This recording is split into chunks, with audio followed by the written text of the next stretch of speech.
মাজহারুল ইসলামের রায়, যুদ্ধাপরাধের রায়, মৃত্যুদণ্ড থেকে একদম খালাস এবং গ্রস মিসক্যারেজ অফ জাস্টিস হয়েছে বলে আদালতে মানে বিচারক বললেন। বা 21শে আগস্টের রায়, সেটাও একদম পুরোপুরি উল্টে গিয়ে সবাই খালাস হয়ে গেল।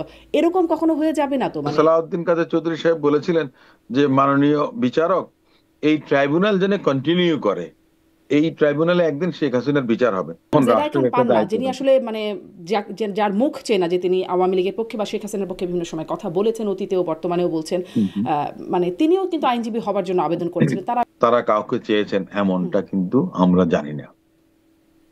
জেদাই খান পান্নার যেটা হয়েছে সেটা হচ্ছে উনি ভলান্টিয়ার করেছেন। আইজিপি আব্দুল্লাহ আল মামুন, সাবেক আইজিপি, তার যিনি আইনজীবী, তিনিও শিশির মনির, অ্যাডভোকেট শিশির মনিরের চেম্বারের আইনজীবী। স্যার আমার না বলে উপায় কি, যদি না বলিয়ে যদি, তাহলে তো বলবে কেমন আইনজীবী নিয়োগ করছেন যে তার মানে আসামির ফাঁসি চায়। জাস্টিস ডিলাইড, জাস্টিস ডিনাইড বলে একটা কথা আছে। জাস্টিস হারি, আবার জাস্টিস এটাও বেরিডও আছে। জি, 15 মাস কি আপনি মনে করেন না যে রিজনেবল? আপনাদের আমলে অপারেশন ক্লিন হার্ট হলো, মওদুদ আহমদের বইতে দেখছিলাম যে 65 জনের মতো মানুষ সেখানে।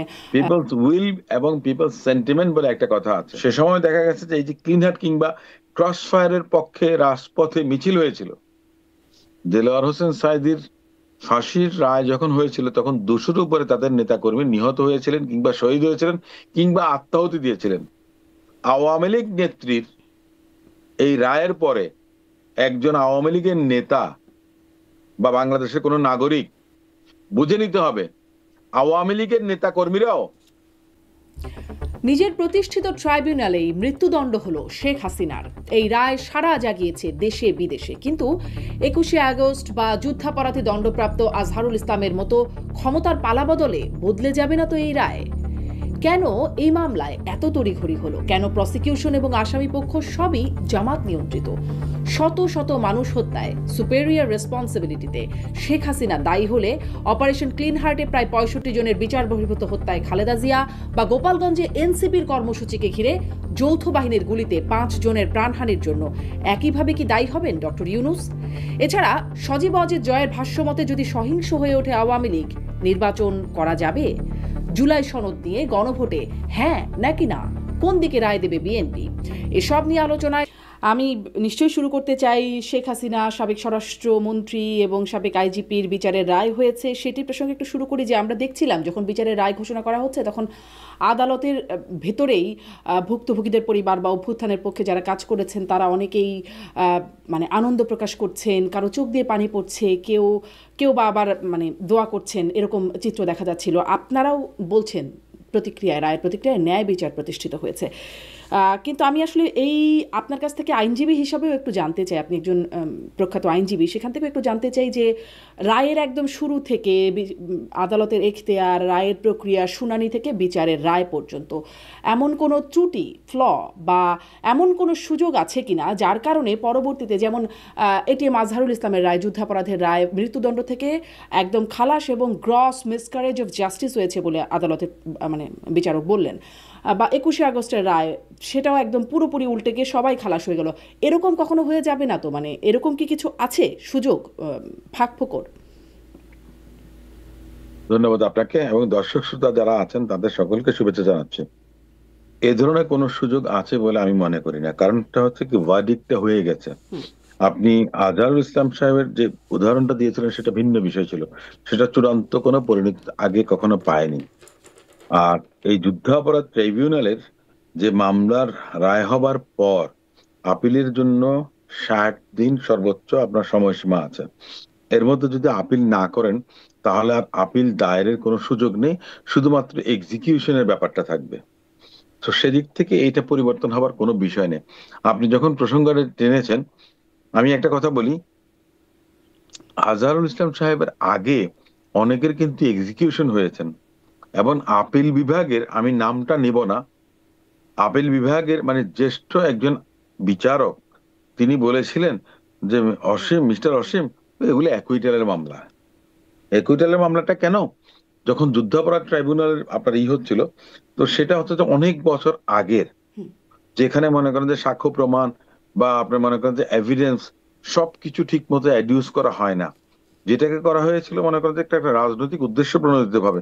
দেখেন আজকে যে বিষয়টা হয়েছে, যুদ্ধাপরাধ ট্রাইব্যুনালের সর্বোচ্চ শাস্তি ছিল আপনার যাবজ্জীবন, কিন্তু সেটাকে মনে করেন যে শাহবাগে গণজাগরণ মঞ্চের কথা বলে আপনার ফাঁসি ফাঁসি ফাঁসি চাই এ ধরনের স্লোগান দিয়ে মব সৃষ্টি করে বিচার প্রক্রিয়াকে বাধাগ্রস্ত করা কিংবা প্রভাবিত করা, সে ধরনের একটা পরিবেশ তৈরি হয়েছিল।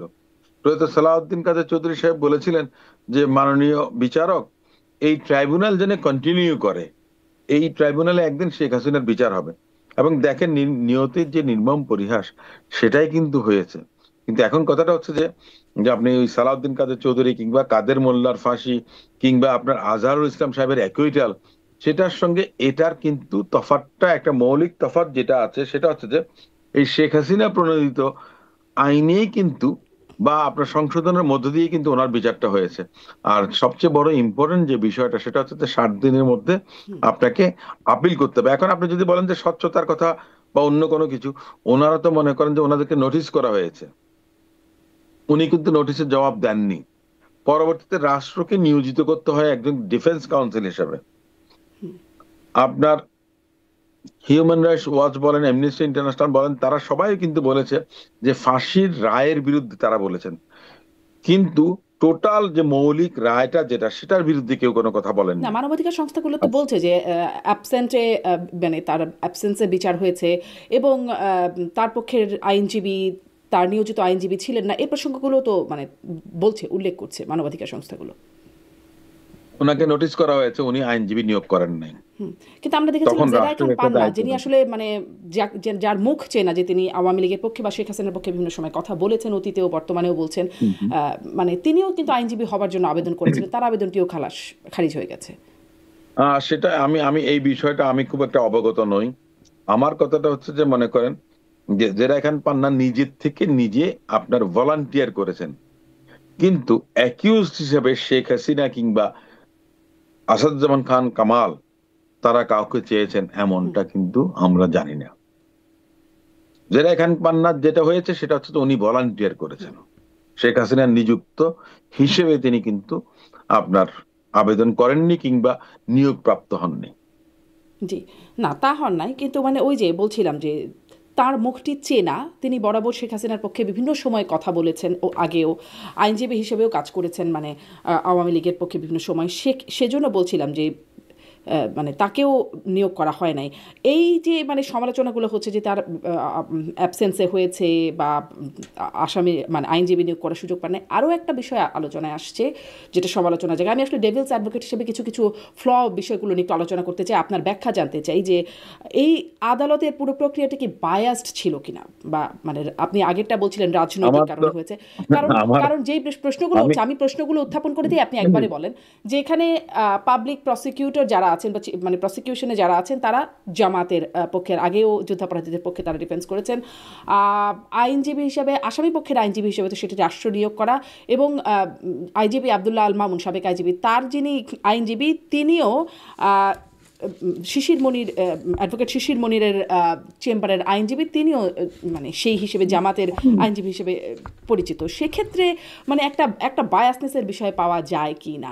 এমনকি এই আদালতের মানে আন্তর্জাতিক অপরাধ ট্রাইব্যুনালের উপদেষ্টা, এখন প্রধান চিফ উপদেষ্টা হিসেবেও আছেন টবি ক্যাডম্যান, দেখছিলাম, মানে যারা আগে ঠিক অন্য পক্ষে ছিলেন এখন এই অবস্থায়। রবি ক্যাটম্যান কখনো বাংলাদেশে আসতে পারেন, আগের সরকার তাকে কখনো অ্যালাউ করেন। কারণ আমি আপনাকে একটা প্রশ্ন করি, আপনি তো এখন মার্কিন যুক্তরাষ্ট্রে থাকেন, আপনি যখন কোনো গ্রসারি শপে যান তখন কি আপনাকে জিজ্ঞেস করে যে আপনি আওয়ামী লীগ করেন না বিএনপি করেন? আওয়ামী লীগ করলে আপনার কাছে সদাই বিক্রি করবো না। কিংবা বাংলাদেশের কোন রাস্তার ফুটপাতে চা বিক্রি করেন, সিগারেট বিক্রি করেন, বিক্রেতা এবং ক্রেতা কারো মধ্যে কি কখনো কথোপকথন শুনেছেন যে আপনি আওয়ামী লীগ করেন বা বিএনপি করেন, আপনার কাছে আমি বিক্রি করব না? আইনজীবী কিংবা ডাক্তার পেশায় তাদের যে প্রফেশনাল যে একটা আছে, কমিটমেন্ট আছে, সেটা যেই আসুন না কেন তার কাছে সবাই সমান। ঠিক তেমনটা এখানে ঘটেছে। এখন কে আগে ডিফেন্স কাউন্সিল ছিলেন আর আজকে কে প্রসিকিউশনে আছেন, এটা বিচার্য বিষয় নয়। প্রফেশনাল যেই যোগ্যতাটা আমার, সেই হিসেবে কিন্তু আমি রিপ্রেজেন্ট করব রাষ্ট্রকে কিংবা বিবাদীকে। ঠিক তেমনটাই ঘটেছে, এখানে এমন কোনো কিছুর ব্যত্যয় কিন্তু ওই যে ঘটেনি। একটা মাঝখানে আবার দ্বিতীয়, যেমন স্কাইপি কেলেঙ্কারি যুদ্ধাপরাধের বিচারের সময় সেটা খুব আলোচিত হয়েছিল, সমালোচিত হয়েছিল। এখনো দেখা যাচ্ছে যে ওই এটা তো লাইভ সম্প্রচার হয়েছে, তার একটা অংশ যেটি আনুষ্ঠানিকতার বাইরে একটা অংশ, সেখানে শেখ হাসিনার আইনজীবী এবং বিচারকের সাথে কথা হচ্ছে, সেখানে শেখ হাসিনার আইনজীবীকে বলছেন বিচারক যে আপনি তো মিডিয়ার সামনে এরকম কথা বলেন, তিনি বলছেন যে স্যার আমার না বলে উপায় কি, যদি না বলিয়ে যদি তাহলে তো বলবে কেমন আইনজীবী নিয়োগ করছেন যে তার মানে আসামির ফাঁসি চায়, তখন মানে আমারও বদনাম হবে, মানে বিচারকেরও বদনাম হবে, এরকমটা বলছিলেন, প্রশ্ন উঠবে, এবং তখন একটা হাসাহাসি হচ্ছিল আদালতে। তো এই বিষয়গুলো কি প্রতিফলন ঘটায়? বিষয়টা হচ্ছে যে যেটা আমি কি বললাম না না বললাম, তাতে কি ম্যাটেরিয়াল কোনো আপনার এফেক্ট হয়েছিল বিচার কার্যে? আমার কাছে তা মনে হয় না। এই যে বিচার হয়েছে, এখানে তো আপনার যে যে চৌধুরী আব্দুল্লাহ মাহমুদ, যিনি আপনার পুলিশের আইজিপি ছিলেন, যিনি রাজসাক্ষী হয়েছেন, ওনার অনেক ব্যাপার সাবস্টেন্সিয়েট করেছে এই টোটাল ট্রায়াল প্রক্রিয়াটাতে। তারপরে যেটা জাতিসংঘ একটা প্রতিবেদন দিয়েছে, ও জাতিসংঘ তো জামাত কিংবা বিএনপি কিংবা এনসিপি কিংবা অন্য কোনো রাজনৈতিক দল রিপ্রেজেন্ট করেন না। তো সেদিক থেকে অনেক বেশি স্বচ্ছ ছিল এই বিচার প্রক্রিয়াটা। কথাটা হচ্ছে যে আওয়ামী লীগ নেত্রী কিংবা আসাদুজ্জামান খান কামাল, তাদেরকে কিন্তু সুযোগ দেওয়া হয়েছিল, তাদেরকে নোটিশ ইস্যু করা হয়েছিল, আদালত সামন্স ইস্যু করেছিলেন। ওনারা ওনাদের নিজেদের নিয়োজিত বা নিযুক্ত কোনো আইনজীবী নিয়োগ করেননি। তো সেক্ষেত্রে এই ধরনের কথাবার্তা বলার বোধহয় কোনো সুযোগ আছে বলে আমি মনে করি না। আর দ্বিতীয়ত, এই বিচার প্রক্রিয়াটা সম্পূর্ণভাবে বাংলাদেশের জনগণের প্রত্যাশা ছিল। জুলাই আগস্ট পরবর্তীতে আপনার মানুষের একটা কথা ছিল যে প্রথমে বিচার হতে হবে, নির্বাচনের আগে সংস্কার হতে হবে। বিচারেরও প্রক্রিয়া সম্পন্ন হয়েছে, সংস্কারেরও অনেক বেশি অগ্রগতি হয়েছে। সেদিক থেকে আমি মনে করি যে এই বিচার প্রক্রিয়ার মধ্যে খুব একটা বেশি আপনার কোনো কিছু ব্যত্যয় ঘটেছে আমি মনে করি না। বলা একটা হচ্ছে জিনিস বিচার মনে প্রক্রিয়া, রাখবেন। জি শেষ করবেন, জি। জি। বলা হচ্ছে যে বিচার বিচার প্রক্রিয়া প্রক্রিয়াটা খুব হ্রাস হয়েছে, আমি তাহলে প্রশ্নটা করেই দিই, হ্রাস করা হয়েছে, এটি একটা ফ্ল হিসেবে ধরা হচ্ছে, এই প্রসঙ্গে আপনি কি বলবেন? হ্রাস বলতে কি আপনি বলতে পারেন যে খুব দ্রুততার সঙ্গে? হুম হুম। এটা বাংলাদেশের জনগণের প্রত্যাশা ছিল। জাস্টিস ডিলাইড, জাস্টিস ডিনাইড বলে একটা কথা আছে। জাস্টিস হারি, আবার জাস্টিস এটাও আছে, বেরিডও আছে, জি। হ্যাঁ, জাস্টিস হারিড জাস্টিস বারিড বলেও কথা আছে। 15 মাস কি আপনি মনে করেন না যে রিজনেবল? 15 মাস ধরে আমরা তার এই যদি বিচার এই, প্রক্রিয়া চলছে না।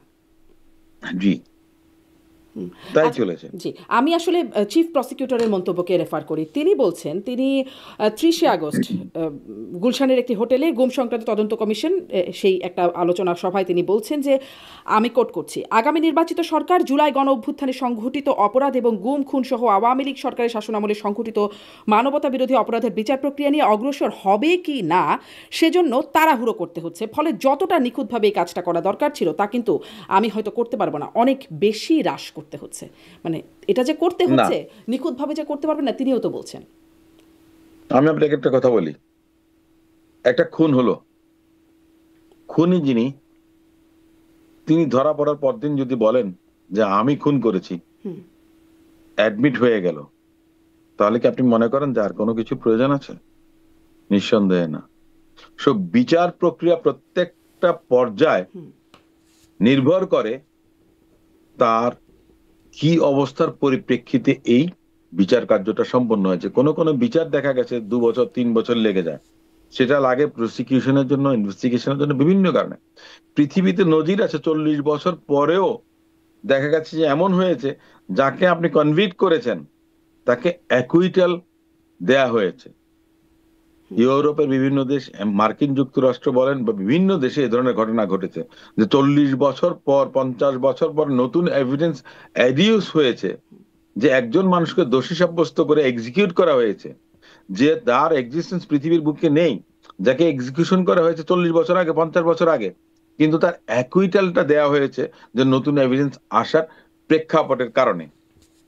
এক্ষেত্রে মনে করেন যে আমি মনে করি যে 14-15 মাস আপনি কে কি বললেন, আমাকে তাড়াহুড়ো করতে হচ্ছে কেন? তাড়াহুড়ো করতে হবে? আমি তো একজন রাজসাক্ষী পেয়েছি, প্রথম কথা এটা।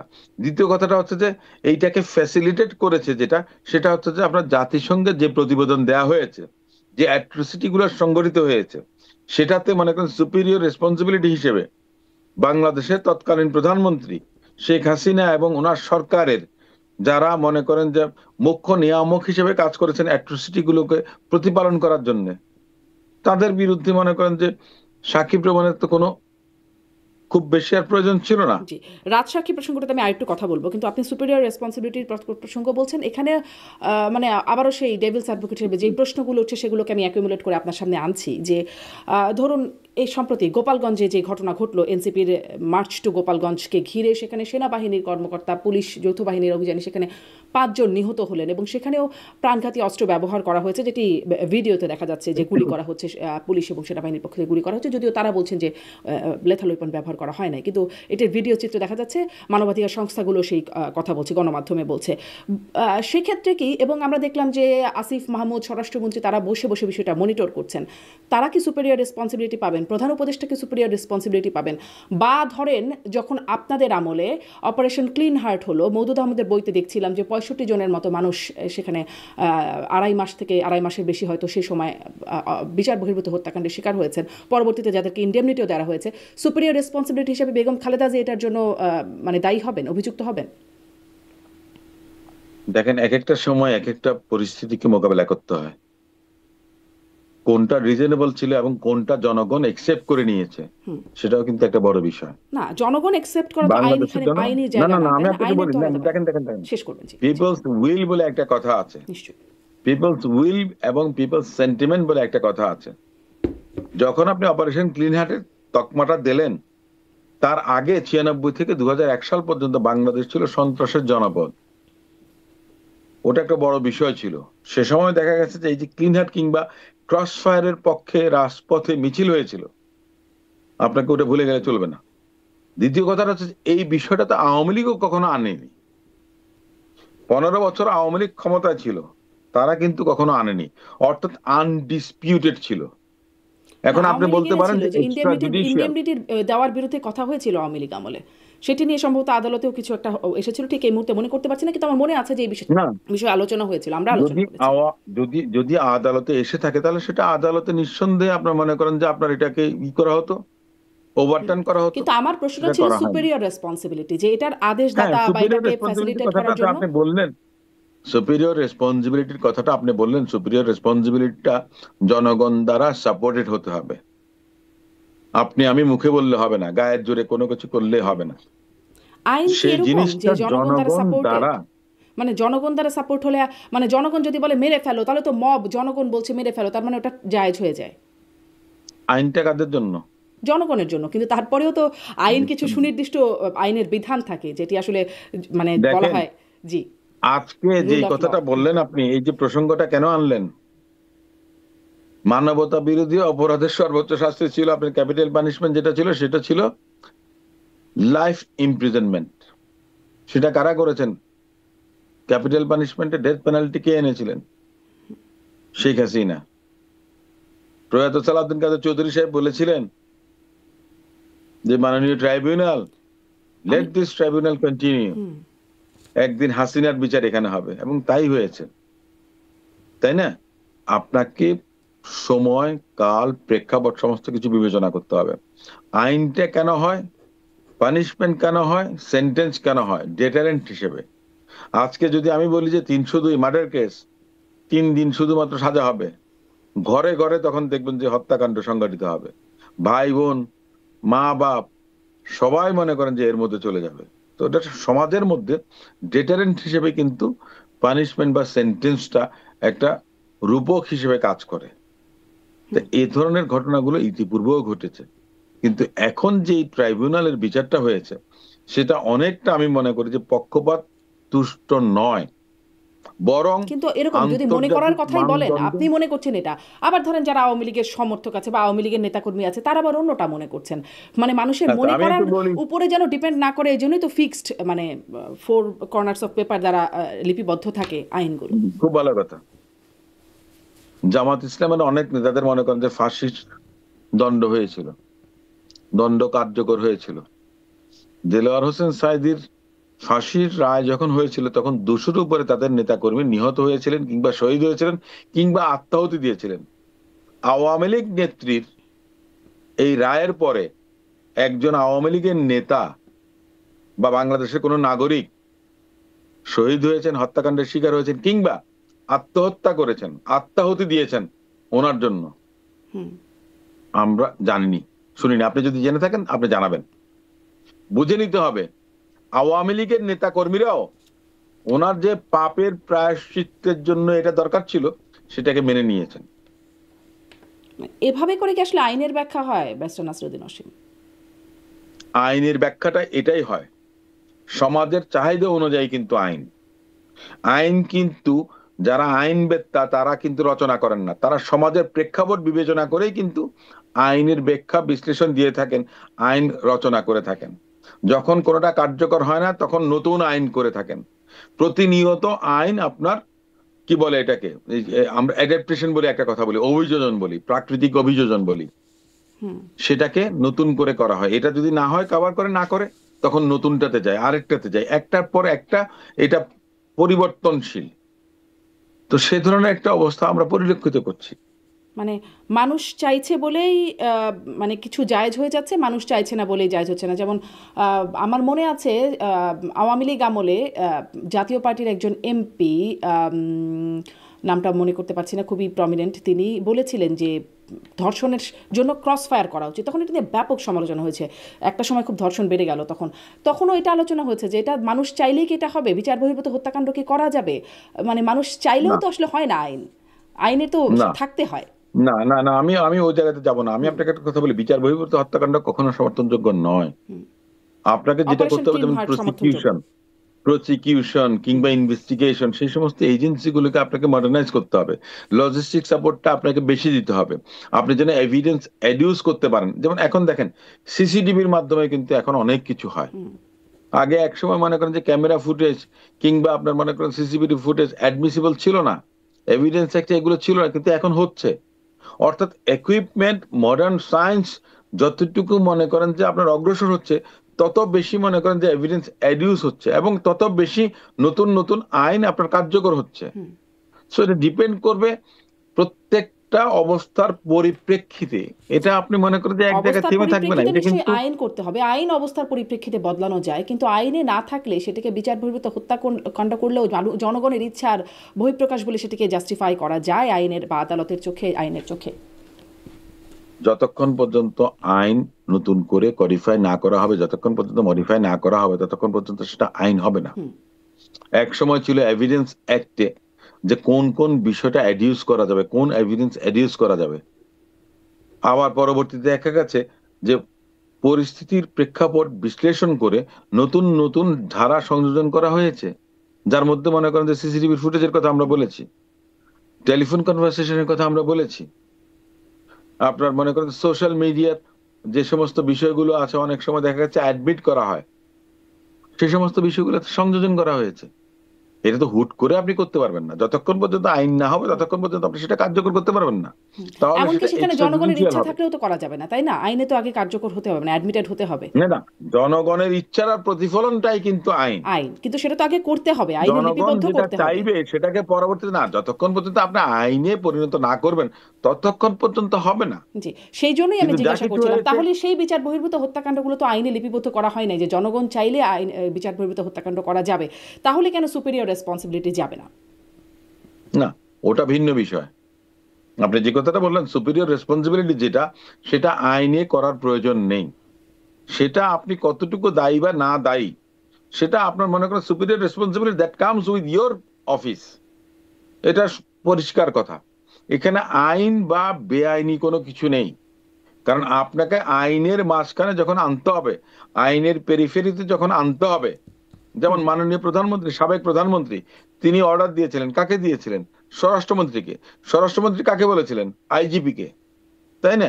তো আইজিপি রাজসাক্ষী হয়েছেন, যার কারণে মনে করেন ওই সুপিরিয়র রেসপন্সিবিলিটি অনুযায়ী আপনার প্রধানমন্ত্রীকে টানা হয়েছে, তাই না? মানে আমি ঠিক এই কিন্তু আপনি প্রশ্নটাই যে করছিলাম, কথাটা বললেন, একইভাবে সুপিরিয়র রেসপন্সিবিলিটি হিসেবে গোপালগঞ্জের ঘটনার জন্য সেখানে হয়তো অল্প কিছু 5 জন মানুষ মারা গেছেন, এখানে হয়তো অনেক বড় অ্যামাউন্টের, মানে সংখ্যাটা অনেক বড়। বা ধরেন বিএনপির আমলে সেখানে হয়তো 65 জনের মতো মানুষ মারা গেছেন, কিন্তু মানে মানুষ তো মারা গেছেন, প্রাণহানি তো হয়েছে, সেখানেও সুপিরিয়র রেসপন্সিবিলিটি টানা যাবে কি না? দেখেন, একজন মানুষ মারা যাক আর 100 জন মানুষ মারা যাক, ঘটনা কিন্তু একই, হত্যাকাণ্ড, তাই না?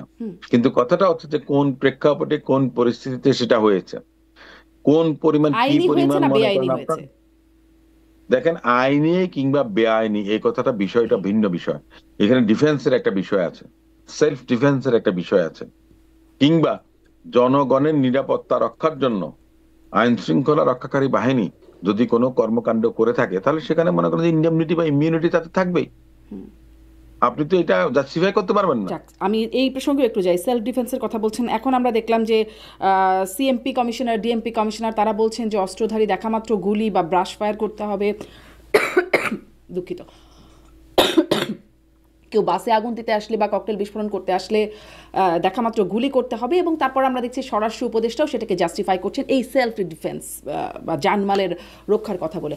আমরা যখন আওয়ামী লীগ আমলে যখন এই বিষয়গুলো হচ্ছিল বা তারপরেও, মানে অভ্যুত্থানের পরবর্তী সময়ের কথা বলছি, তারাও বলছেন যে জানমালের রক্ষা করতে মানে ইয়েগুলোতে আগুন দিলে, মেট্রো রেল বা এই বিষয়গুলোতে আগুন দিলে, সরকারি স্থাপনা, পাবলিক প্রপার্টি নষ্ট করলে, জানমালের ক্ষতি হলে ব্যবস্থা নেবে না পুলিশ। এই ডিফেন্সটা তারাও বলছে, যেটা এখন মানে এই পক্ষের মুখ থেকে, মানে স্বরাষ্ট্র উপদেষ্টার মুখ থেকে শুনলাম বা আপনার কাছ থেকেও শুনছি সেলফ ডিফেন্সের কথাটা। মানে পার্থক্য আছে। সেলফ ডিফেন্সটা প্রপোর্শনাল হতে হবে, রিজনেবল হতে হবে। দেখামাত্র গুলি কি করলে পরিমাণ সেটা রিজনেবল ফোর্স? মনে হচ্ছে। না, আমি তো তা বলিনি, আমি এই জন্য বললাম যে সেটা রিজনেবল হতে হবে, প্রপোর্শনাল হতে হবে। আমি আপনাকে একটা ঘুষি দিলাম, আপনি আমাকে একটা ঘুষি দেবেন, এ পর্যন্ত। আমি আপনাকে ঘুষি দেবো তার মানে এই না যে আপনি আমাকে পিস্তল দিয়ে গুলি করে হত্যা করবেন। আমি সেটা সমর্থন করি না। একজন আইনজীবী হিসেবে কিংবা একজন সাধারণ নাগরিক হিসেবে আমি এটা সমর্থন আইন করি কি না। করে? আইন করে সমর্থন। নো, নিঃসন্দেহে না, তাহলে ওই যে দেখামাত্র গুলি নিঃসন্দেহে না। করার নির্দেশ, ব্রাশ ফায়ার করার নির্দেশ, সেটা কি আইন সমর্থন করেন? স্বরাষ্ট্র উপদেষ্টা কিন্তু সমর্থন করছেন। এখন কথাটা হচ্ছে যে কতটুকু মনে করেন যে আপনার ইনজুরি বা ড্যামেজ অন্যদের প্রতি ইনফ্লিক্ট করবেন, তার উপরে কিন্তু ডিপেন্ড মানে সেটা ডিপেন্ড করবে। যেমন আপনি কামান নিয়ে আসলেন অবৈধভাবে আমার উপরে আক্রমণ করার জন্য, তখন আপনাকে কি করা উচিত? আপনাকে কি আমি ঘুষি দিব? নিঃসন্দেহে না। রিজনেবল ফোর্সটা অ্যাপ্লাই করতে হবে, আপনি সেটা কি এই বক্তব্যে রিজনেবল পরিস্থিতির ফোর্স উপরে অ্যাপ্লাই করার ডিপেন্ড বার্তা করে। পাচ্ছেন? আপনি আসলে কি বার্তা পাচ্ছেন আইনজীবী হিসেবে, যদি জিজ্ঞাসা করি যে? না না, আমি একটা কথা বলেছি, আমি একটা কথা বলেছি তো, আপনি যদি আমার কাছে ট্যাঙ্ক নিয়ে আসেন কিংবা আপনি পিস্তল নিয়ে যদি আসেন, অবৈধ আগ্নেয়াস্ত্র নিয়ে যদি আসেন, তখন আমি কি করব?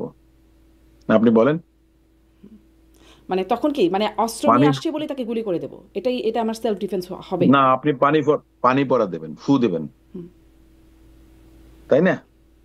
আপনি পানি পড়া দেবেন কিংবা ফু দেবেন, এই তো, আরেকজন নিবৃত্ত হয়ে যাবে।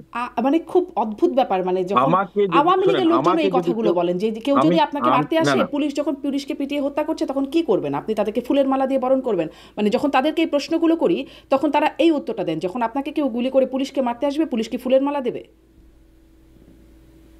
পুলিশকে কেউ গুলি করে মারতে এসছে, আমি এই ধরনটা শুনিনি তো।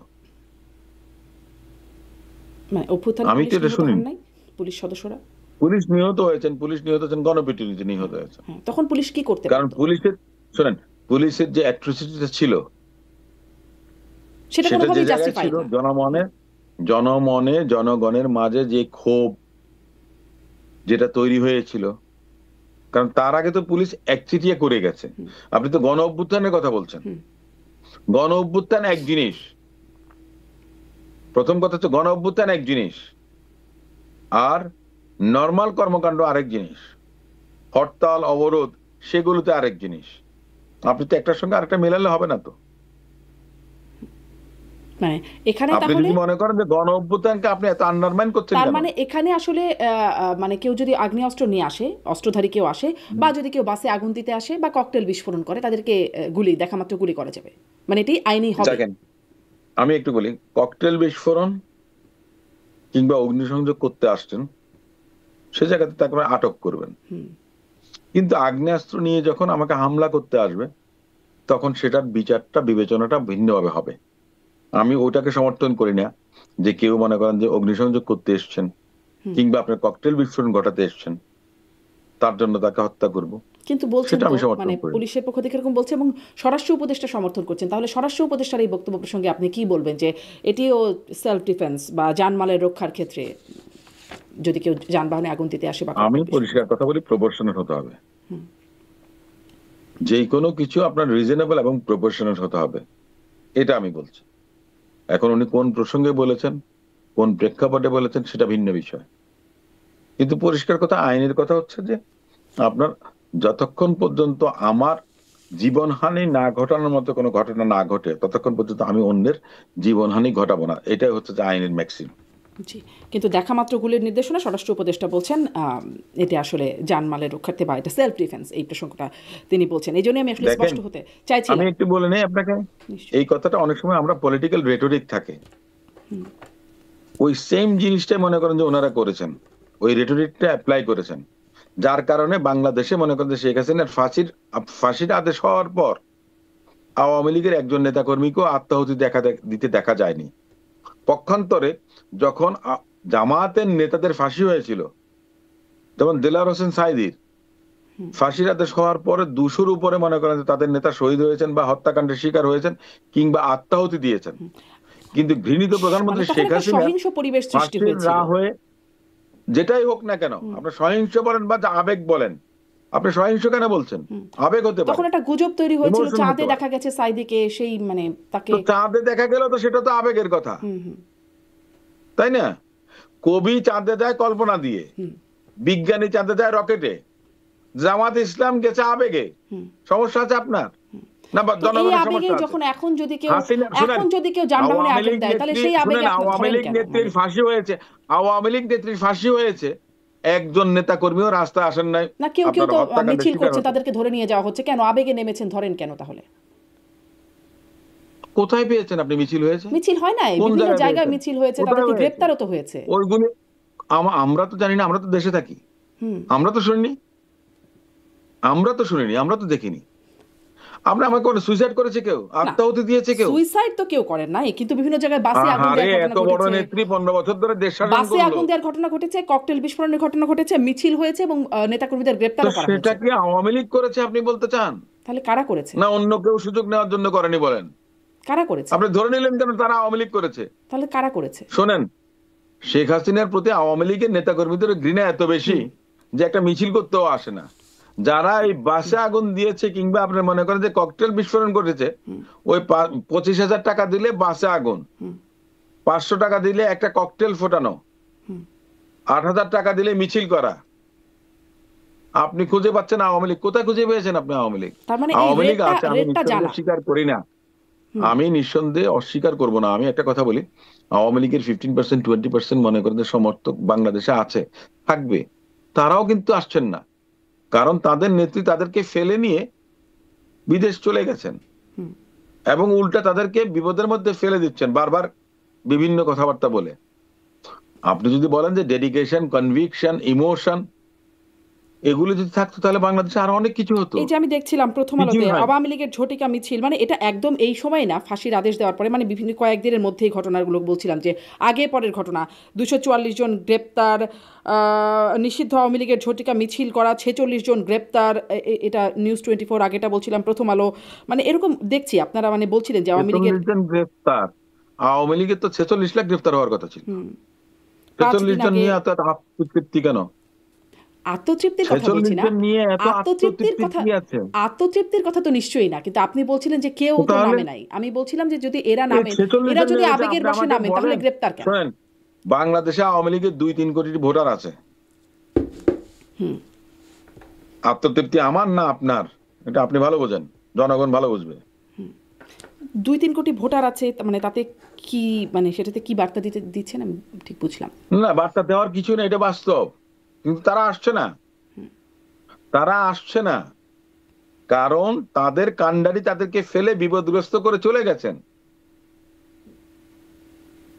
আওয়ামী লীগের তো 20% 30% ভোট ছিল নাকি? এটি একটা কারণ তো বটেই, এটিতে তো নিশ্চয়ই ক্ষুব্ধ হওয়ার মতো যথেষ্ট কারণ থাকতেই পারে, কিন্তু কারণ এটিও কিনা যে তাদের তো নিষিদ্ধ করা হচ্ছে, তারা তো নামলে তাদেরকে গ্রেপ্তার করা হচ্ছে, সেটি কি কারণ না? দেখেন, এই কথাগুলো তো আওয়ামী লীগও বলতেন, আপনারাও বলতেন, বিএনপি তো ছিল, তাই না? সে সময় কিন্তু এই ধরনের কথাগুলো বলা হতো। ডেডিকেশন, কনভিকশন, ইমোশন সবকিছু যদি থাকতো, আপনি নিষিদ্ধ করলেন কি করলেন না, তাতে কিছু কি যায় আসে? রাজনীতি কি কারো কোনো নিষেধ, বাধা নিষেধের উপেক্ষা মানে কখনো? নিঃসন্দেহে না। আপনি কাউকে মানে কারো রাজনৈতিক মতবাদকে আমি নিষিদ্ধ করে ঠিক কোনোদিন মানে চলতে মানে পারেন না। মানে অনেক দিন ধরে আসলে আপনাদের সাথে কথা হয় তো, নেতাদের সাথে কথা হয় তো, যখন বিএনপি আগে মিছিল করতো তখনও আওয়ামী লীগের নেতাদেরকে আমরা যখন প্রশ্ন করতাম কেন আপনারা মিছিলে বাধা দিচ্ছেন, কেন ওই একই দিনে আপনারা কর্মসূচি রাখছেন, তখন তাদের কাছে শোনা যেত যে বিএনপির মিছিলে লোক আসে না, বিএনপি মিছিলের ডেকে নেতারা খিচুড়ি রান্না করেন বাসায় বসে বসে, নেতারা বাসায় বসে ঘুমান, সিরিয়াল দেখেন ইত্যাদি কথাবার্তা তখন তারা বলতেন, যে নেতারা তো আসেন না রাস্তায়, যদি আসতেন তাহলে কি এই হতো সেই হতো, এরকম বক্তব্যগুলো তখনও শুনতাম। ব্যস্ত অসীম। ওটা শুনেছিলেন, কিন্তু ওটা যে মিথ্যা ছিল সেটা প্রমাণিত হয়েছে জুলাই আগস্ট অভ্যুত্থানের মধ্যে দিয়ে। বিএনপির লোকরা যদি না থাকতো তাহলে কিন্তু এই শেখ হাসিনার পতনটা হতো না। জি, জি, তা তো বটেই। যাই হোক, মানে আপনি শুরুতেও বলছিলেন যে নিয়তির কি নির্মম পরিহাস, নিয়তি আসলে কেমন করে যেন ক্ষমতার সাথে সাথে বা সময়ের বদলের সাথে সাথে নিয়তিটাও বদলে যায়, রাজনীতিকদের বিশেষ করে। আমি একটু এটাও আসছি, আপনি রাজসাক্ষী প্রসঙ্গটা আনছিলেন একটু আগে, সেটা নিয়েও আমি একটু জানতে চাই যে চৌধুরী আব্দুল আল মামুনের ৫ বছর, তারও মৃত্যুদণ্ডযোগ্য অপরাধ আদালতই বললেন, কিন্তু তার মাত্র ৫ বছর, যেখানে আসলে ভুক্তভোগীরাও সেটা নিয়ে মানে তাদের আপত্তির কথা জানাচ্ছেন বা অসন্তুষ্টির কথা জানাচ্ছেন। এখানে কি কোনো নেগোসিয়েশন বা কোনো ডিলের ব্যাপারটা থাকতে পারে? কেন ৫ বছর? আবার এখানে ওই একই বক্তব্য যে তিনি কিন্তু শিশির মনিরের মানে ল ল্যাব, সেই সেখানকার একজন সিনিয়র অ্যাসোসিয়েট, হুম। চৌধুরী আব্দুল আল মামুনের আইনজীবী জায়েদ বিন হ্যাঁ। আমজাদ। হ্যাঁ, মানে কোনো নেগোসিয়েশন বা কোনো ডিলিংস আছে কি, কেন তার ৫ বছর হলো মাত্র? হ্যাঁ, নেগোসিয়েশন আছে। আচ্ছা। নেগোসিয়েশন হতে তো বাধা নেই তো। আপনি যে রাজসাক্ষী হবেন সেটা তো পার্ট অফ নেগোসিয়েশন, সারা পৃথিবী জুড়ে সেটা আছে। যেমনটা আছে আপনি নেগোসিয়েট নিজে নিজে করতে পারেন। আপনি যখন যেমন ব্রিটেনে আপনি যদি আপনার দোষটা আগে স্বীকার করেন তাহলে প্রথমেই আপনাকে 1/3 সেন্টেন্স আপনার বাদ যাবে। ঠিক আছে, এটা সারা পৃথিবী জুড়ে রেকগনাইজড। তো এখানে চৌধুরী আব্দুল্লাহ মাহমুদ হাসান তিনি প্রসিকিউশনকে হেল্প করেছেন, যেটাকে ফ্যাসিলিটেট করেছে এই মামলাটাকে তাড়াতাড়ি শেষ করার জন্য।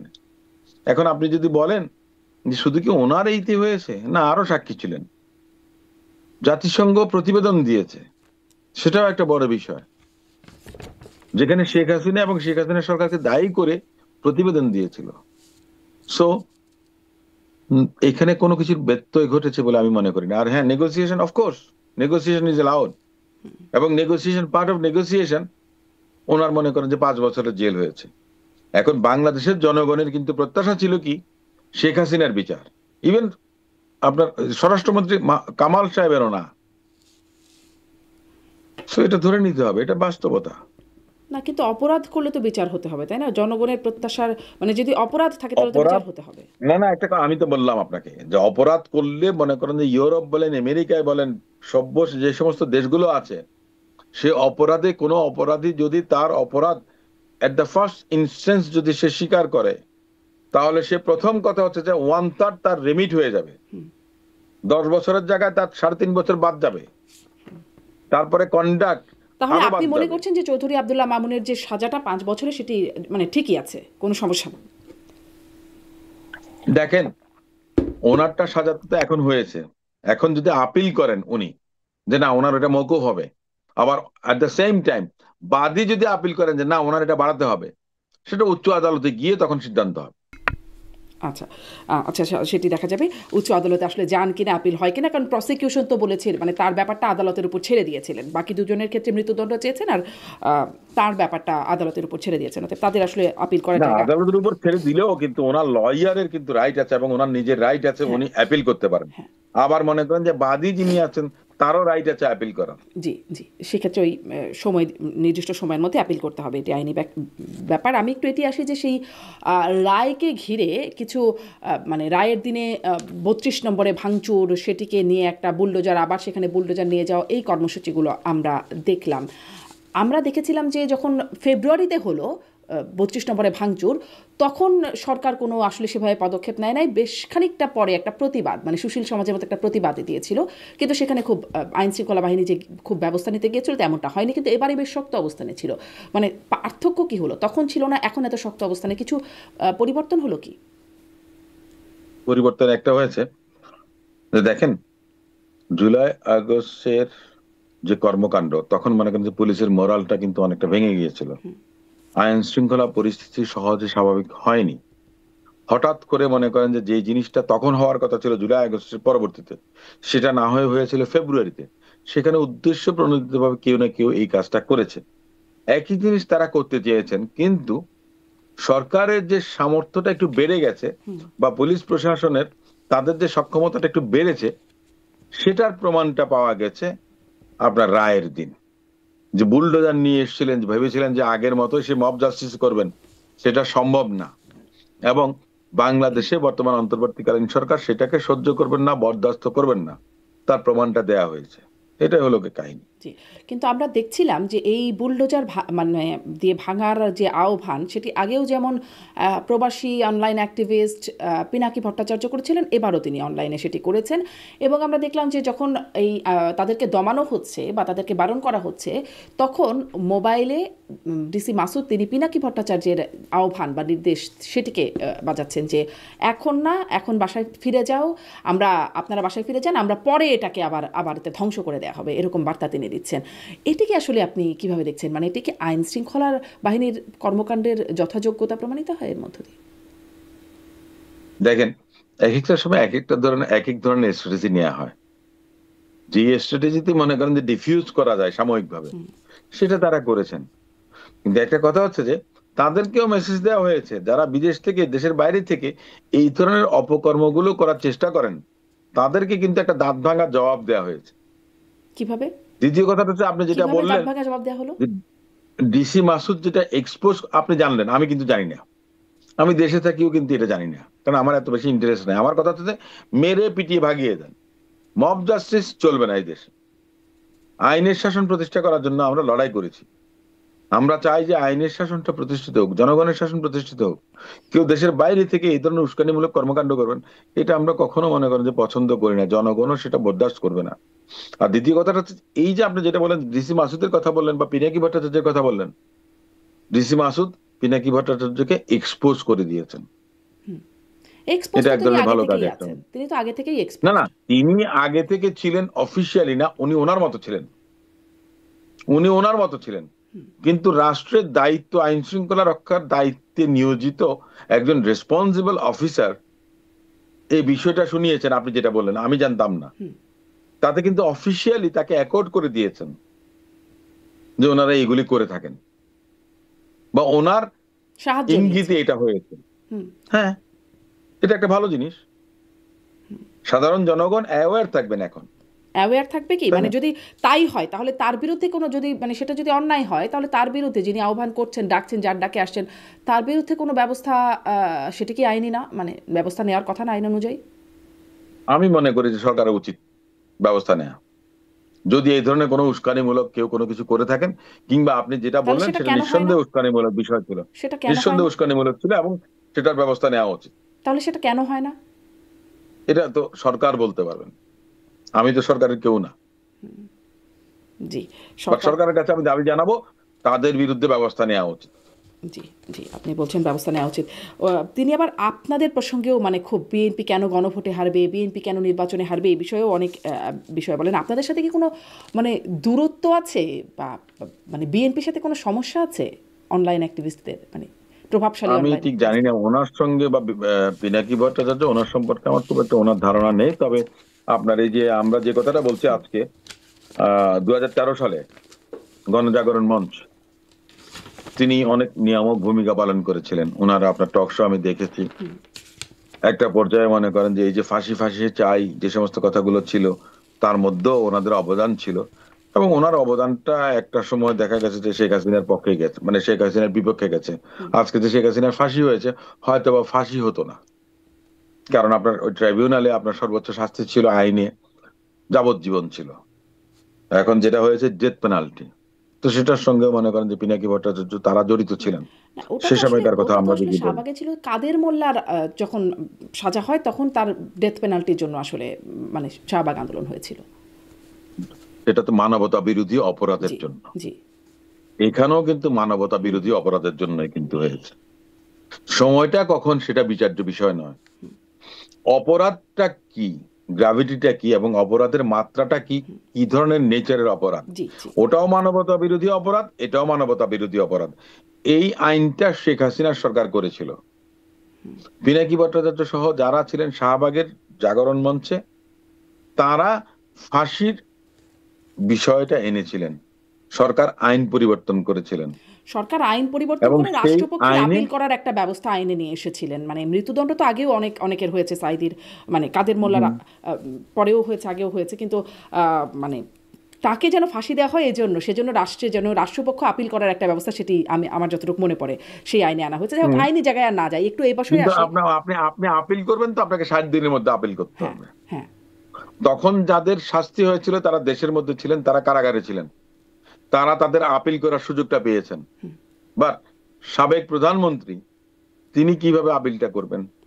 জি, মানে তিনি আপিল না করলে এই রায় চূড়ান্ত রায়, এটি নিশ্চিত।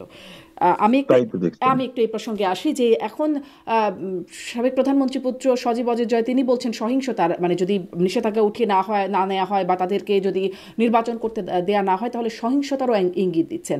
মানে কি মনে হয়, নির্বাচনে কোনো অসুবিধা হবে? আপনিও বলছিলেন আওয়ামী লীগ। উনি নির্বাচনে চিন্তা করেন, ওনার মার ফাঁসির আদেশ হয়েছে, উনি কিছু করতে পারেননি। উনি নির্বাচনে চিন্তা করেন কেন? লঙ্কা অনেক দূর। জি, আপনার মনে হয় আসলে কোনো সমস্যা হবে না, কোনো সহিংসতা বা পরিস্থিতির কোনো অসুবিধা হবে না? বাংলাদেশের জনগণ মনে হয় না সেটা করবে। আওয়ামী লীগের লোকরা করে না, ওনাদের লোকরাও তো করে না। ওটাই তো আমার কাছে মানে খুব অবাক লাগছে। আওয়ামী লীগের লোকরা সাহস করে নামেন না। আমি তো একটা কথা বলেছি, জামাতের নেতাদের যখন ফাঁসি হয়েছিল 13 তারিখ তখন তো বেশ ভালোই লকডাউন পালিত হলো, মানে তাহলে সেটি কেন কবে? হলো? 13 তারিখ যে লকডাউন। কবে? 13 তারিখে আপনার কাছে লকডাউন মনে হয়েছে? মানে ঢাকা তো বেশ, আমরা গণমাধ্যমগুলো খবর দেখলাম, ঢাকার রাস্তা ফাঁকা, যানবাহনগুলো চলছে না, বা যারা বের হচ্ছে তারা আবার যানবাহন পাচ্ছেন না, যানবাহনগুলো আবার যাত্রী পাচ্ছে না। আমি যদি বাসা থেকে না বের হই সেটা ভিন্ন কথা, কিন্তু রাস্তাঘাটে কোনো ঘটনা ঘটেছে এমন তো হয়নি। কিন্তু তাহলে সেটিও তো, মানে তারা আহ্বান করেছেন বাসা থেকে বের হবেন না, মানুষ বের হলো না, তারা মানে বা না, না, না, না। যানবাহনগুলো চালালো না, তাদের আহ্বান সফল হলো। দেখেন, আমি একটা কথা বলি, এখানে লকডাউন বলে কোনো কিছু হয়নি। আমরা তো গেলাম, আসলাম, কোর্ট করলাম, সবকিছু করলাম, আমার কাছে তো কোনো কিছু আমি উপলব্ধি করিনি। ঢাকা শহরকে একদম সেরকম যানজটের শহরই ছিল। যানজটে ছিল না। আমি বলেছিলাম যে শেখ হাসিনার রায় 3 দিন পর পর পেছানো উচিত। একটু শান্তিতে মনে করেন যে আমি কোর্টে যেতে পারি, 15-20 মিনিট আমি কোর্টে যেতে পারি, না হলে আমাকে 1 ঘন্টা যেতে হয়। কিন্তু এই যে 1 ঘন্টার রাস্তা 15-20 মিনিটে নেমে আসলেন, তার মানে অনেক মানুষ রাস্তায় যায় নাই, তারা কি আসলে আহ্বানে সাড়া যায়নি, দিলেন? তার মানে কি এটা কি লকডাউন? এটা কি লকডাউন? এটাকে আপনি লকডাউন কেন বলছেন? এটা আমি বলছি না। ভলান্টারি। তারা আমি আহ্বান যাইনি। করেছেন লকডাউনে যে মানুষ ঘর থেকে বের হবেন না, যানবাহন চালাবেন না, তো শুনেন, সেরকমটা হলো কিনা? তাছাড়া মানুষ ঘর 1 ঘন্টা থেকে রাস্তায় বের 15 হন মিনিট গেলেন নাই। কি করে? শুনেন, মানুষ ঘর থেকে বের হন নাই কিংবা যানবাহন চলেনি, তাতে জীবনযাত্রার মান কোনো মতেই কখনো কিন্তু কমেনি। কেন মানুষ বের হলো না, কেন কাজকর্ম যানবাহন যা চললো না, হওয়ার হয়েছে। কেন হলো না এটা? মানে আমি তো একটা কথা বলছি যে আপনাকে, আমি যদি আমার বাসা থেকে আমি গাড়ি বাইর না করি, আমি মনে করেন যে পাবলিক ট্রান্সপোর্ট ইউজ করলাম, রিক্সা ইউজ করলাম, আমার গাড়ি যদি আমি বের না করি, কাজকর্ম যা চলা তা চলেছে। আমি আমার গাড়ি বের করলাম না, আমি রিক্সায় গেলাম, বাইক রাইডে গেলাম, আমি কোনো কাজকর্ম কোনো কিছু থেকে থাকেনি, থেমে থাকেনি। অনেক শিক্ষা প্রতিষ্ঠান অনলাইনে ক্লাস নিয়েছে, এরকম ঘটনা ঘটেছে। সেটা তাদের ব্যাপার, আমি তারা আসলে এই করেছে। প্রশ্নটাই করছি যে যারা যারা করলেন তাদেরই ব্যাপার, কিন্তু তারা কি আহ্বানে সাড়া দিলেন? কেন তারা এটা করলেন? মানে জীবন না, এটা আহ্বানে সাড়া সাধারণের দেওয়ার বিষয় ব্যর্থতা না। কেন ঘটলো? শুনেন, এটা আহ্বানে সাড়া দেওয়ার বিষয় না। রেসপন্সিবল হিসেবে তারা তাদের দায়িত্ব পালন করেছে। শিক্ষা প্রতিষ্ঠানের শিক্ষকরা কিংবা তারা সেখানে জড়িত আছেন অ্যাডমিনিস্ট্রেশনে, তারা তাদের ছাত্রছাত্রীদেরকে কোনো রিস্কের মধ্যে রাখতে চাননি। এটাকে কেন আপনি ধরছেন যে মানে আহ্বানে সাড়া দিয়েছে? মানে আপনি আহ্বানে সাড়া দিতে পারতেন, আমি আপনি যদি ভিজিবল মিছিল মিটিং দেখতে পারতেন। 10 জন 20 জন গুলিবিদ্ধ হয়েছে, 5 জন মনে করেন যে আত্মহত্যা করেছে। এটার সঙ্গে মেলানোর কোনো কারণ নাই। আত্মহত্যা তো করেন না, মানে ঢাকা ফাঁকা কেন হলো? ঢাকায় লকডাউন করলেন, তাতে ঢাকা না, না, এই ফাঁকা কেন ফাঁকাতে হলো? আমাকে একটা কথা বলেন, এই ফাঁকাতে কোনো ম্যাটেরিয়াল তফাৎ হয়েছে? আপনারা কেন লকডাউন বলছেন? লকডাউন হবে তখন যখন ম্যাটেরিয়ালি সেটা এফেক্ট করেছে, জীবনযাত্রার কোনো পরিবর্তন হয়নি। এটাই কি জীবনযাত্রার পরিবর্তন না? যে ভরা ঢাকা, জ্যামের ঢাকা, ফাঁকা, সেটাই কি একটা পরিবর্তন না? দেখেন, এটা 3 দিন, আমি তো বলেছি 3 দিন পর পর এরকম দেওয়া জি, উচিত তাহলে লকডাউন। তাহলে আপনাদের খুব জন্য শান্তি অনেক লাগে। না, না, খুব ভালো লাগবে। জি, অনেক অনেক সুবিধা হবে আপনি বলছিলেন। একটু আপনার নির্বাচনী আসনের কথা বলি, ঢাকা ১০ এর আসনের কথা। সেখানে আমরা জানতে পাচ্ছি বিএনপি উপদেষ্টা আসিফ মাহমুদের জন্য ফাঁকা রাখা হচ্ছে। এরকম একটা আলোচনা কিন্তু নিশ্চয়ই শুনেছেন। আসলে না, কি? এই ধরনের কোনো, না, আসলে কি? এটা সঠিক না। এটা সঠিক না। তাহলে ওখানে কি মানে আলোচনায় কে এই কি বিষয়টা আছে? সঠিক না। না, এখানে এখানে ব্যাপার হচ্ছে যে আমরা মনে করেন যে দুজন প্রার্থী আছে, বিএনপি এখনো সিদ্ধান্ত নিতে পারছেন না হুম, যে কার অবস্থানটা ভালো, সেটা সিদ্ধান্তটা নিতে পারছেন না। সেজন্য আরো একটু অপেক্ষা করছেন, এখনো তো সময় আছে। হুম। মানে আপনি এবং রবিউল আলম রবি এই দুজন হুম প্রার্থীর মধ্যেই হুম হুম বিএনপি চিন্তা করছেন, আসিফ মাহমুদ চিন্তার মধ্যে নাই। নো, আমি তো মনে করি না। এটা আপনি নিশ্চিত করে বলতে পারেন? কারণ অনেক গণমাধ্যমে এই খবরটা কিন্তু দেখছি আমরা যে আসিফ মাহমুদকে বিবেচনায় নিচ্ছে ঢাকা বিএনপি। দেখেন, আমার কাছে যেটা মনে হয়, আসিফ মাহমুদকে নেয়ার মতো কোনো কারণ বিএনপির নেই। কেন নেই? আসিফ মাহমুদের যে কন্ট্রোভার্সি, এবং এই উপদেষ্টা পরিষদের মধ্যে যতজন উপদেষ্টা আছেন তাদের মধ্যে সবচেয়ে বেশি দুর্নীতিগ্রস্ত তিনি। হুম, এই বিষয়টা মনে করেন যে বিভিন্নভাবে এসছেন। ওনার এপিএস এর বিরুদ্ধে দুর্নীতি দমন কমিশন তদন্ত করছেন। উনি যে ধরনের বক্তব্য দিয়েছেন বিএনপির বিরুদ্ধে, বিএনপি তাকে নেওয়ার তো কোনো কারণ নেই তো। একজন আসিফ মাহমুদ যদি আপনি মনে করেন যে নির্বাচন যদি করতে হয়, অন্তর্বর্তীকালীন সরকার থেকে পদত্যাগ করতে হবে, তাই না? নিশ্চয়ই। পদত্যাগ করলে কি হবে? আপনার পতাকা নেই। পতাকা না হলে আপনি কি? পিয়ন চাপরাশির মতো। এটা বোঝেন? বিএনপিও ভালো করে বোঝে, জনগণও ভালো করে বোঝে। তাহলে কেন নেবেন আপনি ওনাকে? উনি কি এমন হনু ওনাকে তাহলে কি নিতে হবে? এই যে আমি আলোচনাটা তা চলছে মনে এটা করি। পুরোপুরি একটা গুজব বা গুঞ্জন, এটার কোনো বাস্তবতা নাই? আমি তাই মনে করি। জি, আমার কাছে তাই মনে হয়। জি, স্পষ্ট। আমার কাছে তাই মনে হয়। আর বিএনপি এই ধরনের ব্লান্ডার কখনো করবেন, এটা আমি মনে করি না। জি, এনসিপির সাথে কি কোনো এবং সমঝোতা হচ্ছে বিএনপির? না, এই ধরনের কোনো আপনার আমি ঠিক বলতে পারবো না। এটা তো আমাদের দলের স্থায়ী কমিটি এবং দলের ভারপ্রাপ্ত চেয়ারপারসন জনাব তারেক রহমান সাহেব, ওনারা বলতে পারবেন। আচ্ছা। এই আমরা বিষয়টা আমি এখনো পরিষ্কার না। সম্প্রতি মির্জা ফখরুল ইসলাম আলমগীরের একটা বক্তব্য, সেটি খুব আলোচিত হলো যে তিনি বলছেন যে আওয়ামী লীগের বিরুদ্ধে যত মামলা আছে, হয়রানিমূলক মামলার কথা তিনি বলছেন, যে যত মামলা আছে সমস্ত মামলা তুলে নেব, প্রতিহিংসার রাজনীতি করতে চাই না। এরকম একটা বক্তব্য, সেটি নিয়ে গণমাধ্যমে খুব আলোচনা মানে আসলো এই খবরটা। তখন তিনি আবার বিবৃতি দিয়ে বললেন, যেটা বিভ্রান্তি ছড়াচ্ছে, তিনি বলছেন আওয়ামী লীগের মতো হয়রানিমূলক মামলা করতে চাই না। তিনি সংশোধন করে বলছেন যে এই ইউনিয়নে, মানে যেখানে তিনি কথা বলছেন সেইটার কথা বলছেন, এই ইউনিয়নে হয়রানিমূলক কোনো মামলা হলে আমরা তুলে নেব, কিন্তু দেশব্যাপী হয়রানিমূলক কোনো মামলা দায়ের বা তুলে নেওয়ার বিষয়ে কোনো বক্তব্য প্রদান করিনি। মানে হয়রানিমূলক মামলা তুলে নেওয়ার কথা বলছেন, কয়েকটা প্রশ্ন এখানে। তার মানে কি হয়রানিমূলক মামলাগুলো বিএনপি করছে, যে বিএনপি তুলে নেবে? এক। এবং যদি হয়রানিমূলক মামলা হয়ে থাকে তাহলে শুধু সেই ইউনিয়ন কেন, দেশব্যাপী কেন হয়রানিমূলক মামলা তুলে নেওয়ার আহ্বান নয়? দেখুন, উনি ওনার এলাকাতে যখন বক্তব্য রাখছিলেন ঠাকুরগাঁতে, তখন বিষয়টা এসেছিল, সেই প্রসঙ্গে তিনি এই কথাটা বলেছিলেন। বিভিন্ন জায়গায় কিন্তু এ ধরনের হয়রানিমূলক মামলা হয়েছে। মামলাটা হয়েছে মানে কি, পারপেট্রেটর বা আসামি যারা আছেন তারা তো আছেন, তার সঙ্গে মনে করেন যে বিভিন্ন জন বিভিন্ন ভাবে ব্যক্তিগত রেষারেষি বলেন। যেমন আমার নিউ মার্কেট এলাকাতে একটা মামলা হয়েছে, যেখানে মুন্সিগঞ্জ জেলা বিএনপির সাংগঠনিক সম্পাদক, তাকে আসামি করা হয়েছে। কারণ পাশাপাশি দোকান ব্যবসা, বইয়ের ব্যবসা, একজনের সঙ্গে আরেকজনের একটা বিরোধ আছে, ওই মামলাতে নামটা ঢুকিয়ে দিয়েছে। হয়তো জানেন না যে তিনি যে মুন্সিগঞ্জ বিএনপির নেতা, কিংবা জামাতের একজন নেতা দোতলায় তিনতলায় থাকেন, বিএনপির নেতাকে আসামি করে দিয়েছেন। এটা যে শুধুমাত্র বিএনপি বা সাধারণ জনগণ করেছে তা না, কিন্তু এখানে এই মামলা বাণিজ্যের মধ্যে পুলিশ থেকে আরম্ভ করে সবাই জড়িত আছেন। সেক্ষেত্রে জনাব আমাদের মির্জা ফখরুল ইসলাম আলমগীর সাহেব, উনি ওনার এলাকার কথা বলেছেন। আমি মনে করি সমগ্র বাংলাদেশে যাদের কোনো ইনভলভমেন্ট কোনো কিছুর মধ্যে নেই, সেটা তদন্ত করে তাদের মামলা থেকে নাম বাদ দেওয়া উচিত। এটা ইউনিফাইডলি হওয়া উচিত, এবং এটা সারা দেশে হয়েছে, কিন্তু এটা অস্বীকার করবো না আমি। তাহলে তিনি কেন এই কারণ আহ্বানটা আমরা তো জানাচ্ছেন না? মানে আইনজীবী। এই আহ্বানের সংশোধনীতে কেন এটি বলছেন যে আমি পুরো দেশের কথা বলি নাই? মানে কেন বললেন না পুরো দেশের কথা? বলা তো উচিত, আপনিই বলছেন যে আপনি মনে করেন। দেখেন, আমি একটা কথা বলি, তিনি তো পুরো দেশের চিত্রটা জানবেন না।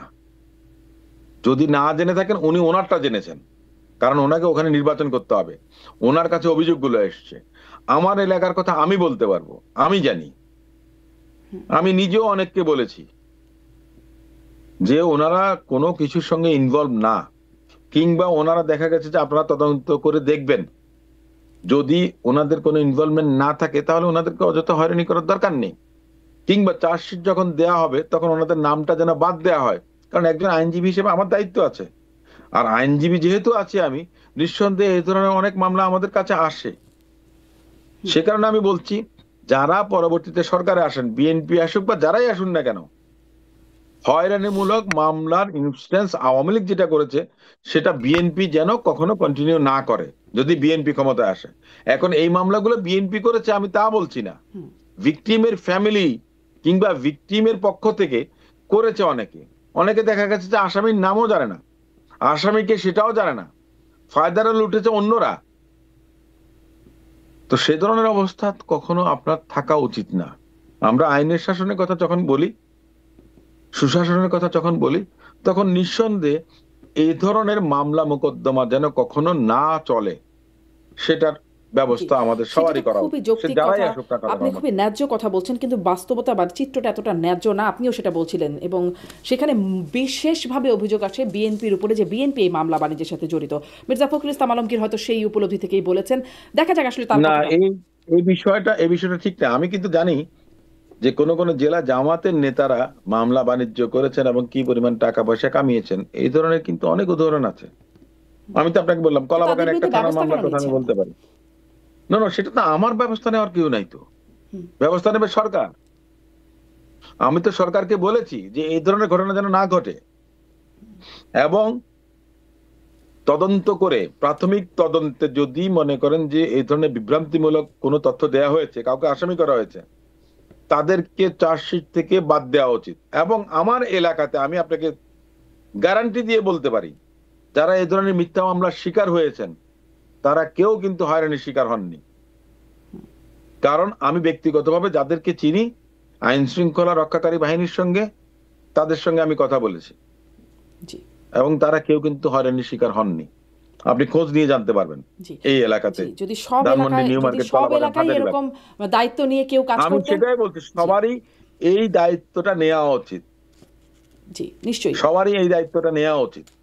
জনগণের প্রতিনিধি হিসেবে কাজ করবে, নিশ্চয়ই দায়িত্বটা আপনাদের নেওয়া উচিত। মির্জা ফখরুল ইসলাম আলমগীরের আর একটা বক্তব্য আর দু একটা প্রশ্নের মধ্যে শেষ করবো, যে মির্জা ফখরুল ইসলাম আলমগীর বলছিলেন তার এলাকায় যে মানুষ জুলাই সনদ, গণভোট এগুলো বোঝে না, মানুষ বোঝে নির্বাচন। আমরা জয়নাল আবদিন ফারুক, সাবেক চিফ হুইপ, সাবেক মানে চেয়ারপারসনের উপদেষ্টা, বিএনপি চেয়ারপারসনের উপদেষ্টা, তিনিও বলছিলেন যে গণভোটের বিষয়ে না ভোট দেবার কথা বলছেন। এরকম একটা খবর গণমাধ্যমগুলোতে, বেশ কয়েকটা গণমাধ্যমে দেখছিলাম যে তিনি এই আহ্বান জানাচ্ছেন। আসলে বিএনপি কি গণভোটে নায়ের পক্ষে? দেখুন, আমি এই বিষয়টা তো বলতে পারবো না, এটা ব্যাপারে এখনো কোনো সিদ্ধান্ত হয়নি। কথাটা হচ্ছে যে গণভোট একটা কমপ্লিকেটেড ব্যাপার হয়ে গেছে। কমপ্লিকেটেড কেন হয়েছে? আপনার সেখানে 4টা শর্ত দেওয়া হয়েছে, 4টা প্রশ্ন করা হয়েছে। বিষয়টা হচ্ছে যে কতজন মানুষ বাংলাদেশের, মানে লিটারেসির রেটটা, মানে আপনার লেভেল অফ এডুকেশন, এটা একটা বড় বিষয় আছে। 20%-এর বেশি আমার মনে হয় না এই বিষয়টা বুঝবেন। 80% তারা তো কোনোটাই বুঝবেন না। আর দ্বিতীয় কথা হচ্ছে যে আপনার যে 4টা কোশ্চেন দেওয়া হয়েছে, তার মধ্যে মনে করেন যে কোনোটা যদি আমি না মনে করি কিংবা কোনোটাতে আমি হা মনে করি, তাহলে তো আমার কোনো অপশনটা থাকে না। ইম্পর্টেন্ট যে বিষয়টা আছে সেটা হচ্ছে যে সংবিধান সংশোধন করতে গেলে সংসদ লাগে। এই যে একটা, আমি কি বলবো, যে কনফিউশনটা জনগণের মাঝখানে আনা হয়েছে, এই দিক থেকে বিবেচনা করলে জনগণ কতটুকু সিদ্ধান্ত নিতে পারবেন আমি সেটা জানি না। কিন্তু কেউ না ভোটের পক্ষে ক্যাম্পেইন করেছেন আমি এখনো জানি না, আপনার থেকে আমি শুনেছি। জি, কিন্তু জনগণের তো আপনার ফ্রিডম আছে হ্যাঁ বা নাতে যাওয়ার। আমি ব্যক্তিগতভাবে গণভোটের পক্ষে ছিলাম না। কেন আমি ছিলাম না, আমি একটা কথা বলি। ধরুন না আপনার জয়যুক্ত হলো, তখন কি হবে? তাহলে কি জুলাই স্প্রিট শেষ? তাই না? সেই কারণে বলছি রাজনৈতিক দলগুলোর উচিত ছিল একটা অ্যামিকেবল সেটেলমেন্টের মধ্যে আসা, একটা চার্টারে সাইন করা, যে আমরা যারাই ক্ষমতা আসি না কেন অন্যদেরকে নিয়ে আমরা পার্লামেন্টে এটাকে একসেপ্ট করে নেব। কমিটমেন্টটা থাকা উচিত ছিল। জি, এখন দেখেন হ্যাঁ যুক্ত হলো, ঠিক আছে ধরলাম, পার্লামেন্টে গিয়ে যারা সরকারে আসলো তারা যদি না করেন, তারপরে আবার বলা হচ্ছে যে এত দিনের মধ্যে যদি না হয় এটা অটোমেটিক আইনে পরিণত হবে। তাহলে আপনি কি এখন পরবর্তী পার্লামেন্টকে বাউন্ড করতে পারেন? Future parliament, can it be bound by the past parliament? বা can a parliament, present parliament bind the future parliament? জি, It doesn't go with the sovereignty of parliament. এই অনেকগুলো বিতর্ক আছে। তো এই বিষয়গুলোকে মনে করেন যে মাথায় রেখে আমি মনে করি যে এই গণভোটের কোনো প্রয়োজন ছিল বলে আমি মনে করি না। আর এখন যখন গণভোটটা গণভোট কখন আসে? হচ্ছেই, দেখা বলা হচ্ছে যে বিএনপির দাবি, এটা অন্তত মানা হচ্ছে যে গণভোট আর নির্বাচনের দিন একই দিন। আপনি রাজনীতিক, আপনি একজন সচেতন নাগরিক হিসেবে আপনি আসলে গণভোটে হ্যাঁ না না নাকি বয়কট কি করবেন? আমি আপনাকে একজন আইনজীবী হিসেবে একটা কথা বলি। তত্ত্বাবধায়ক সরকারের একটা আছে কিন্তু গণভোটের, যে 4টা আছে, ক খ গ ঘ। আমি তো বলবো যে না। কেন বলবো জানেন? আমি তো আইনজীবী। এখনো তত্ত্বাবধায়ক সরকারের একটা মামলা আপনার 15th অ্যামেন্ডমেন্টের অ্যাপিলেট ডিভিশনে পেন্ডিং আছে। তো তাহলে একটা অ্যাপিলেট ডিভিশনে পেন্ডিং আছে একটা ম্যাটার আপনি এখানের মধ্যে এনে দিলেন, এটা তো আমি সমর্থন করতে পারি না একজন আইনজীবী হিসেবে। জি আপনি কি, আমাদের তো মনে করেন যে 3টে অর্গান আছে, এক্সিকিউটিভ আছেন, লেজিসলেচার আছেন এবং জুডিশিয়ারি আছে।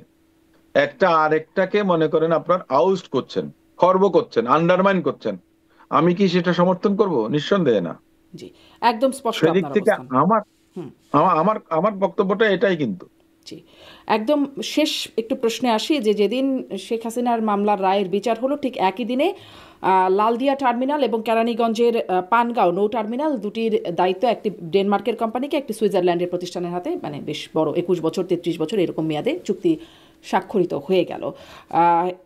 এটিও আবার খুব দ্রুততার সাথে হলো। দেখছিলাম প্রথম আলোর এই প্রতিবেদন যে কত দ্রুত, কত তাড়াতাড়ি ডেট ফেলে ফেলে এই কাজটি করা হয়েছে, এবং এই রায়ের আলোচনার মধ্যে এই আলোচনাটা হারিয়ে গেল। এই বিষয়টিকে আপনি কিভাবে দেখছেন? কারণ এই বন্দর মানে তত্ত্বাবধান বিদেশিদের হাতে দেওয়া, এটা নিয়ে অনেক আলোচনা, বিতর্ক, সমালোচনা ছিল, সেটি এরকমভাবে হয়ে গেল এবং সেই শর্তগুলোও প্রকাশ করা হচ্ছে না।